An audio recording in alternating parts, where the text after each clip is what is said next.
Hi, this is Linda from Craft on Cute, and I'm here with another one of my do-it-yourself homemade cleaning videos. And today I was getting ready to wash our sink. As you can tell, it needs to be scrubbed out and cleaned after the weekend. And yesterday, both my husband and I had some tests at the hospital, so we were gone, and this needs to be done today. So usually this is done daily, but it's a great time to show you guys because it'll show the before and after. So first I take plain old baking soda, which you've seen this in my video for cleaning the smooth top stove, and I just sprinkle it around like you would any cleanser that you might buy over the counter. And then I have my cleaner. It's 50% vinegar, plain old white vinegar, 50% water, and I keep it in this spray bottle that I got at the Dollar Tree. And I saw somewhere along the line where the vinegar would actually eat through this plastic, but this has been in here, not the same solution, but I just keep making it over and over, and I think I've been using this for almost 2 years now. And I did buy this little self-adhesive package, I guess, or not package, I guess it's more like an envelope, but it doesn't stick to this real well. But the idea was to keep the recipe on here. My vinegar and water solution, spray it well in both sinks, both sides, and it will bubble. And you mostly smell just a little vinegar smell. It's not nauseous like some kind of cleaners can be. And then I just let it sit for a second. It doesn't have to sit very long at all. And then I take paper towel. I probably shouldn't use paper towel. I don't want to use my good sponges that from Misty because I don't know if that vinegar would react to those or not. So I still use paper towels, but I don't use a lot of those anymore. I'm really trying to gear back. And I put a little water on there, and then you just scrub, and it takes everything off. Like I said, typically I do this every evening after I clean up the dinner dishes. So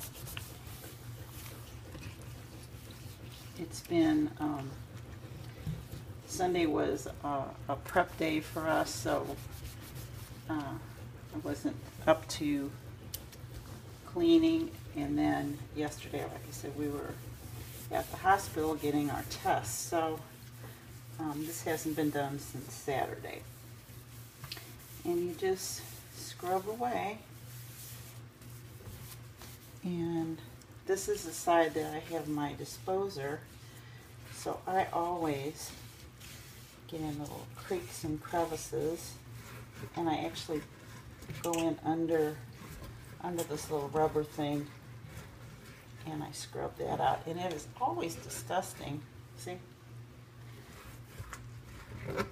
When we first moved in, it was really horrible, and I did use rubber gloves the first time, but now, since I do it all the time, and then I do run lemon rind through here on a regular basis, and that helps keep it fresh. And so looks like there's still something right there that I missed. So let me get another paper towel. You might need to add a little more of this. I don't know what this there. There. You might not be able to see that, but anyway, let's see if we get.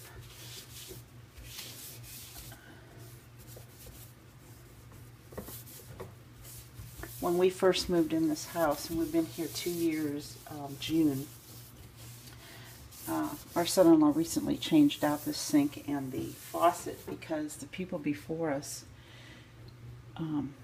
the faucet, I wish I had taken pictures of this faucet, the old faucet, but as you can see, this one, you know, maneuvers just fine, just like a faucet should. The old one was so dirty that you could not do this. You had to literally take two hands if you wanted to move it back and forth. And try as I might to get it clean, it just would not clean up. It was so disgusting. So I was really happy when we got this new faucet that works so well. So, and then all you do, and I'm sure this is boring, so I'll just show you. I rinse, I take a rag, wipe down all the little grit, because you're going to have a little grit, just like you do with a cleanser. I know there's liquid cleansers out there. I haven't really used those, but I just rinse it real well. I have a warm water, but you could use cold water too. And I'll bring you back after I finish rinsing this real well and wiping it. I'm just finishing up here, wiping the sink down with a towel, which I always do. Invariably, I do that. Like I said, I do this every evening, and invariably somebody, there's just two of us in the house, my husband and I, but one of us will end up, you know, washing some grapes or, you know, rinsing out a dish or whatever. And so usually it doesn't look as nice in the morning for some reason, because we always end up using something that needs to be rinsed off. But that's just kind of the anality of me. A home is to be lived in, so you got to just keep after it and not worry when things get used, because that's what they're meant for. But anyway, there's my sink, nice and clean. Faucet's done, and there's really not much to say. It's just a sink like everybody has. Now, I will say to you, I've always done this on a stainless steel sink. I do not know how this would react on all those other types of materials. I know, a good 12, 13 years ago at a previous house, we had granite countertops put in and some kind of fancy sink. It wasn't a ceramic, I don't know what kind of material it was, and textured sink, and it was gorgeous, but it was a real pill to keep clean because you only could use a certain cleaner that you had to buy specifically for that kind of sink. I would definitely not try this on that. I would only try this on a stainless steel sink, and unless you're absolutely positive that it's not going to react to that. So that's the one recommendation that I would say. Don't use it on even the regular ceramic sinks, because I would think that after time that baking soda and vinegar might pit that type of material. I don't know that, I'm just saying that two combination. And I'm going to be making some other cleaners, and I'll show those in my next video. So thanks so much. If you have any questions, feel free to ask, and have a great day, and God bless.